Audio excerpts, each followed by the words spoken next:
Buku Harian Santa Faustina.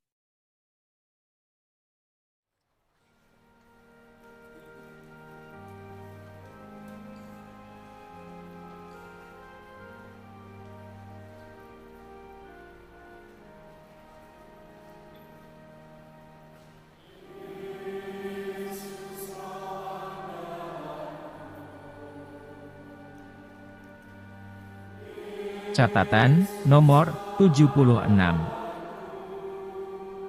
Oh Yesusku, arahkanlah budiku, milikilah seluruh diriku, rengkuhlah aku di dalam lubuk hatimu, dan lindungilah aku terhadap serangan-serangan musuh. Hanya Engkaulah harapanku. Berbicaralah lewat mulutku, apabila aku akan di tengah orang berkuasa dan terpelajar.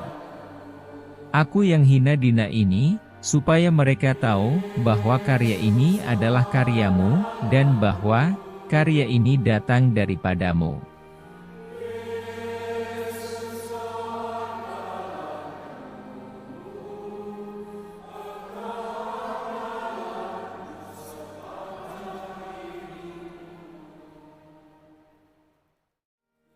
Catatan nomor 77. Kegelapan dan pencobaan. Secara aneh, akalku menjadi gelap, tidak ada kebenaran yang tampak jelas bagiku. Ketika orang berbicara kepadaku tentang Allah, hatiku menjadi keras seperti batu karang. Dari pembicaraan itu, aku tidak dapat memetik setitik perasaan cinta pun akan Dia. Ketika, dengan kemauan yang keras, aku mencoba untuk tinggal dekat dengan Allah. Aku mengalami siksaan-siksaan yang berat. Dan tampak padaku bahwa aku hanya semakin membangkitkan murka Allah. Sama sekali mustahil bagiku untuk bermeditasi seperti yang biasa kulakukan di hari-hari sebelumnya. Aku merasa dalam jiwaku ada suatu kekosongan.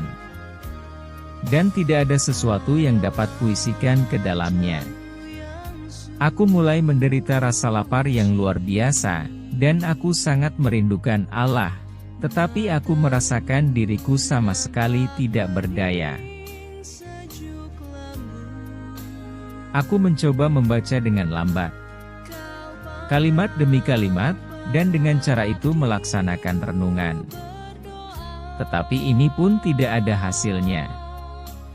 Aku sama sekali tidak paham akan apa yang aku baca. Jurang kepapaanku terus membentang di hadapan mataku. Setiap kali aku masuk ke kapel untuk melaksanakan suatu latihan rohani, aku selalu mengalami siksaan dan pencobaan-pencobaan yang lebih menyakitkan. Lebih dari kapanpun, sepanjang misa kudus, aku berjuang melawan pikiran-pikiran menghujat yang memaksakan diri kepada bibirku. Aku merasa sangat tidak senang dengan sakramen-sakramen kudus. Dan tampak padaku bahwa, aku tidak memetik manfaat sedikit pun dari semua itu. Hanya karena ketaatan kepada Bapak Pengakuan, aku melaksanakannya. Dan, hanya ketaatan buta inilah satu-satunya jalan yang dapat aku ikuti, dan menjadi harapan terakhir untuk tetap bertahan. Imam menjelaskan kepadaku, bahwa inilah cobaan-cobaan yang dikirim Allah, dan bahwa dalam situasi yang kualami ini, bukan hanya aku tidak melawan Allah, tetapi aku sangat berkenan di hatinya. Ini adalah suatu tanda, katanya kepadaku, bahwa Allah sangat mengasihi engkau, dan bahwa Ia memiliki kepercayaan yang sangat besar kepadamu, karena Ia berkenan memberikan cobaan-cobaan yang sedemikian kepadamu. Tetapi kata-kata ini tidak memberikan penghiburan kepadaku. Aku merasa bahwa semua itu sama sekali tidak dapat diterapkan kepadaku. Satu hal sungguh mengherankan bagiku.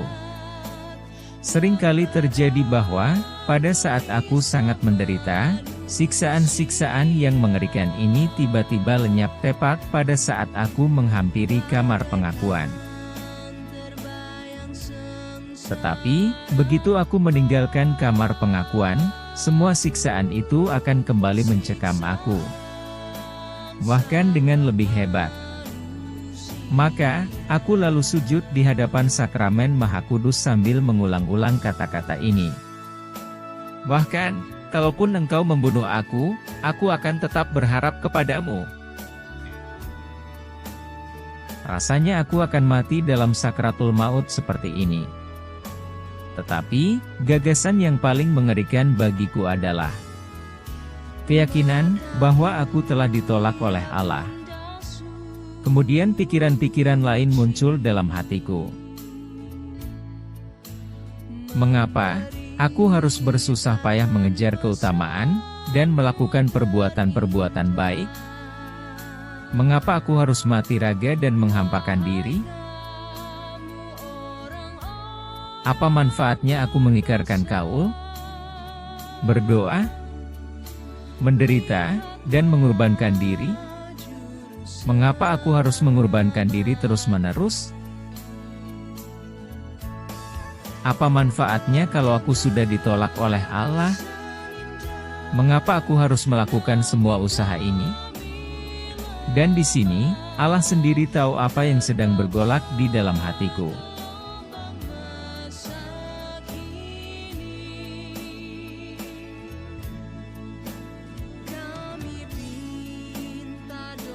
Catatan, nomor 78.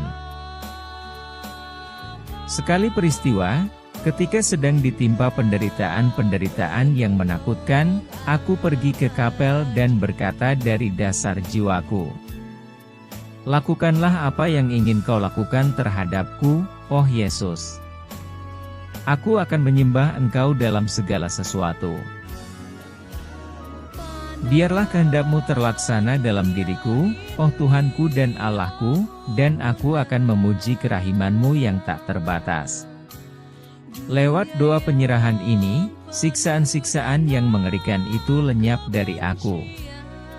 Tiba-tiba aku melihat Yesus, yang berkata kepadaku, "Aku selalu berada di dalam hati-Mu." Suatu sukacita yang tak terperikan memenuhi jiwaku, dan cinta Allah yang agung, membuat hatiku yang papa bernyala-nyala.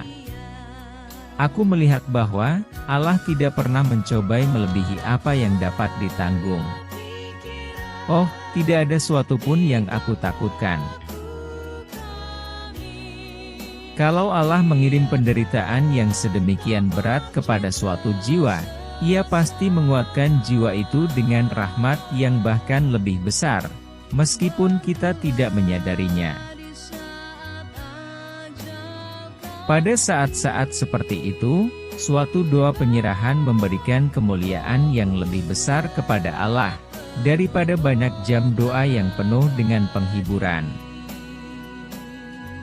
Kini aku tahu bahwa, kalau Allah menghendaki suatu jiwa tetap berada dalam kegelapan, tidak ada buku, dan tidak ada bapak pengakuan yang dapat membawa terang kepadanya.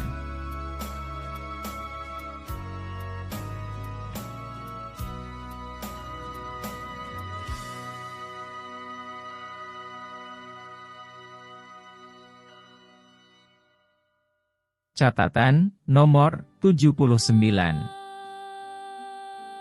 Oh Maria, bundaku dan ratuku, aku mempersembahkan kepadamu jiwa dan ragaku, hidup dan matiku dan semua yang akan terjadi sesudah kematianku. Ke dalam tangan-Mu aku menyerahkan semuanya.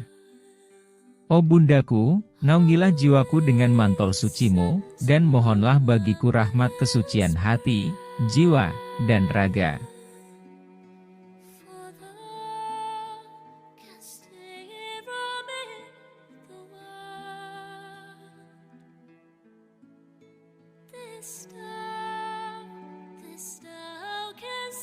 Dengan kekuatan-Mu, Lindungilah aku terhadap semua musuh, khususnya terhadap mereka yang menyembunyikan kejahatan mereka di balik topeng keutamaan. Oh bakung nan indah! Oh bundaku, bagiku engkau adalah suatu cermin.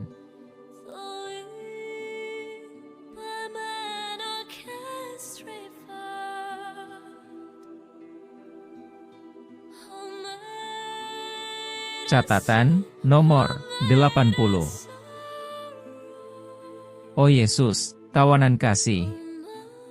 Apabila aku mengingat-ingat cintamu, dan bagaimana engkau menghampakan dirimu demi aku sungguh merasa tidak berarti. Engkau menyembunyikan kebesaranmu yang tak terperikan, dan merendahkan dirimu menjadi setaraf dengan aku yang hina ini. Oh Raja kemuliaan, meskipun engkau menyembunyikan keagunganmu, mata jiwaku menembus setiap selubung. Aku melihat paduan suara para malaikat yang tanpa henti melambungkan puji-pujian kepadamu, dan aku melihat semua kuasa surgawi yang tanpa henti memuji engkau, dan tanpa henti berkata, Kudus, Kudus, Kudus. Oh, siapa yang mampu memahami cintamu dan kerahimanmu yang tak terperikan terhadap kami? Oh tawanan kasih, aku mengurung hatiku yang hina ini di dalam tabernakel ini, agar ia menyembah engkau siang dan malam tanpa henti.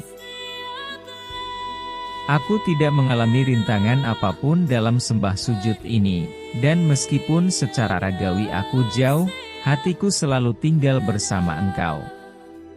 Tidak ada suatu pun yang dapat menghentikan cintaku kepadamu.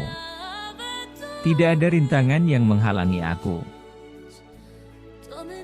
Oh Yesusku, aku akan menghiburmu sebagai silih atas segala sikap tidak tahu terima kasih, hujat, kebekuan hati, kebencian orang-orang tak beriman, dan sakrilegi. Oh Yesus, aku ingin dibakar sebagai kurban yang murni, yang dibakar habis di hadapan tahta ketersembunyian-Mu. Tak henti-hentinya aku memohon kerahiman-Mu bagi orang-orang berdosa yang sedang menghadapi ajal. Bersambung ke catatan nomor 81.